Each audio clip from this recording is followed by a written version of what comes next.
Hey guys, Katie Roy here with Workout 3, and if you've done workouts 1 and 2 and you're jumping in for this, then I want to go ahead and commend you because that means you're following through on your intentions, and that's really great, and that's how you're going to see a change.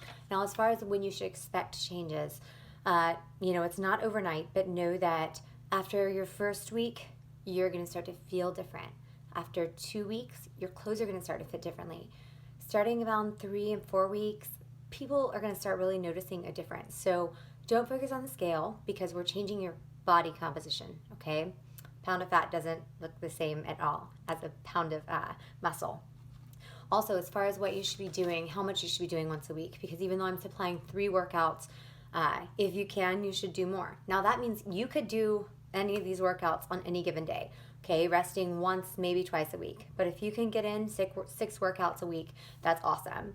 Another great way to get it done and make it feel more like a treat, I love to download a show that I want to see or time my workout around what I want to see, because an hour-long program actually comes out to be about 42 minutes of the show, and that's a great workout time. So I will just plug it in, turn on Netflix, Hulu, whatever I'm going to watch it on, and set my intervals on my treadmill, and before I know it, I've watched a whole show and I've gotten in a really good workout as well. So just some ideas of things to incorporate. Okay, on with today and what we're doing today. Today, you don't have to have really anything other than yourself. Tennis shoes are even optional depending on your surface. I have them on right now, but I'm on carpet, so I don't have to. Also, I have with me 2 cans of diced tomatoes. I'm not planning on cooking anything during this workout, but they are optional weights because most of the time your cans are going to be around 14, 16 ounces, and 16 ounces a pound. So if you want to add just a small weight, just to add a little something, then canned goods can do the trick. All right, quick listing of what we're doing through. As we've done before, we're going to do each grouping 2 times through with an optional 3 times through. Okay, I'll show you what to do and then you'll knock it out. But first, let's make our list of what we're doing. The first grouping is going to be 50 jumping jacks, 10 cat-cow bird dogs, it's a lot of animals I know, 10 burpees, everyone's favorite, and 10 Superman. Okay, that's your first grouping that you'll do 2 to 3 times through. Then you'll move on to the second grouping. These are unweighted squat flies, glute bridges with chest fly, sumo squat with leg raise, and plank hip drops. And your final grouping is going to be push-ups, lunge kicks, and abdominal rows. Okay, now I'm going to show you what those are so that you can get going. So, first grouping, jumping jacks. Pretty much everyone's done a jumping jack before, but we'll walk through it anyway. This is a jumping jack. If you're not comfortable jumping, you can do this. Okay, mostly I just want upper body and lower body moving the entire time. So you've got 50 of those. Next up, you have cat, cow, bird, dog. I know, so many animals. All right, start with the first part of it, cat, cow. Okay, you're going to contract in. Here, let me turn to the side so you can see a little better. Tuck your chin, pelvis is tucked. Then you relax it all back. Booty's up, chest is arched, and your head's back. Okay, so here to here. But what makes this a cat, cow, bird, dog is you're gonna round it, arch it. When you come back to neutral, you're gonna lift opposite arm and leg on one side and opposite arm and leg on the other side. Then you're back to cat, cow. So round, arch, flatten, extend, extend. Round, arch, back to neutral, extend, extend. Round, arch, extend, extend. Okay, those are your cat, cow, bird, dogs. Next up are burpees. Woo, I know you're excited for these. All right, arms up, arms down, jump your feet back, optional push-up, jump your feet in, and jump, down, back, optional push-up. If you're not comfortable throwing the push-up in there, That's a burpee. Final exercise in this grouping, Superman. Lay on your stomach. Arms extend in front of you. Let me scoot back a little. And you're gonna fly. And each time you go up, you're gonna hold for 3 counts.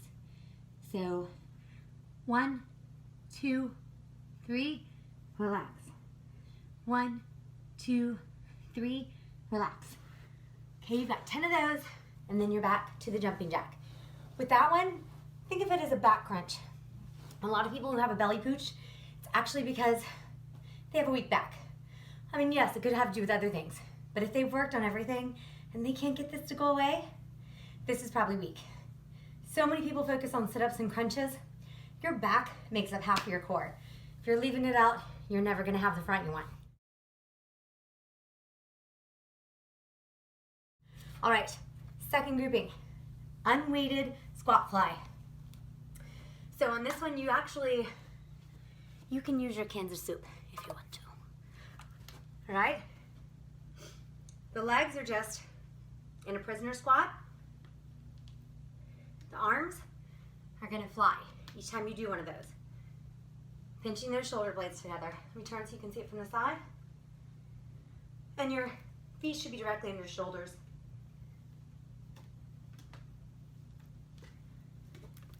After that, we have glute bridge with chest fly. It's another one where your soup can come in. Or if you don't have anything, that's fine. I mean, we're only adding a little bit here, but every little bit counts. So the glute bridge, it's like we've done before, in workout 1.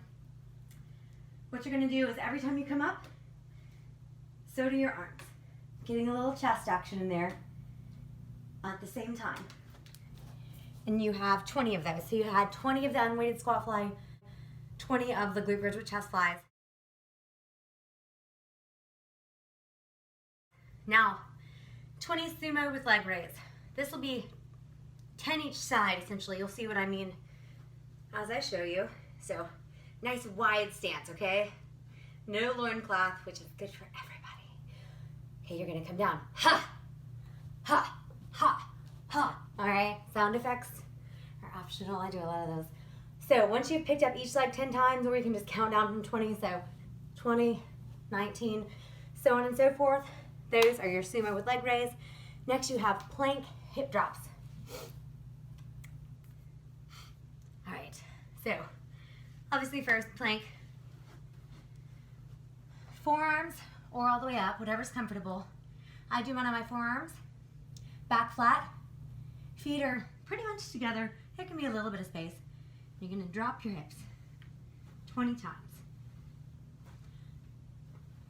That way you really get your obliques working in there too. So that's the second grouping. You had 20 of everything on that round, so that's easy to remember.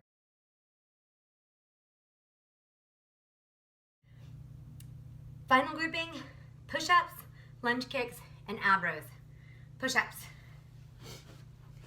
All right, I hate the term girl push-ups, but we all gotta start somewhere, okay? So if you need to do girl push-ups, I want you to do them right.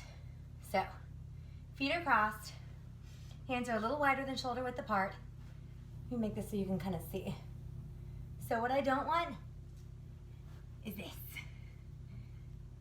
That's not right, okay? Think you're really from your shoulders to your knees should be kind of in a diagonal. And as you go down, the rest of your body should go with you. Nothing should stay up here, okay? Once you can do a regular push-up, and really go ahead and give one a shot. You'll probably surprise yourself, and if you don't, whatever, move on. But once you can do one, do as many of the regular ones as you can, because your body's in the total plank when you're doing those, so you're also getting some good core work. Also remember, in a push-up, you want your chest to get to the ground before your stomach. Now obviously, if you have a pot belly, that might not be feasible, but you get the idea. So think about inside, don't think about all of your exterior and what your muscles should be doing. They should be lowering your chest to the ground and then back up, okay? Lunge kicks. These are great because you get the benefits of the lunge, plus you're working your balance, plus you get a little extra quad work when you come through on the kick. So if you need to balance on something, you can when you're learning these, because you're gonna come back into a lunge and kick. Okay, when you kick, you're really striking with that heel. Okay, so there's a push to it. So let me show you from this side, because I also want to cover the right position for a lunge. Okay, you don't want your legs too close together, or that front knee is gonna come over that front toe. That's not good for your joints. So, nice wide stance, and you're sinking your body down in the middle. So you should really have a 90-degree angle, front and back. As you come up for the kick, you're gonna pick it up, kick it out, and then bring it back, okay? You have 12 of those on each side. Then you have ab rows. All right. You're gonna sit, tuck your knees in, arms extend in front of you. You're gonna row and your legs are gonna come out. Then you're gonna breathe out as you bring them back in, okay? So you're breathing in, out. These are ab rows. You got 25 of them. Then you'll be back to the push-ups. So 12 push-ups, 12 lunge kicks each side, and then 12 ab rows. Then you're done. Like I said, if you can do a third round on any of the groupings, by all means do. If not, you'll still get a really great workout in, and I'll see you later this week.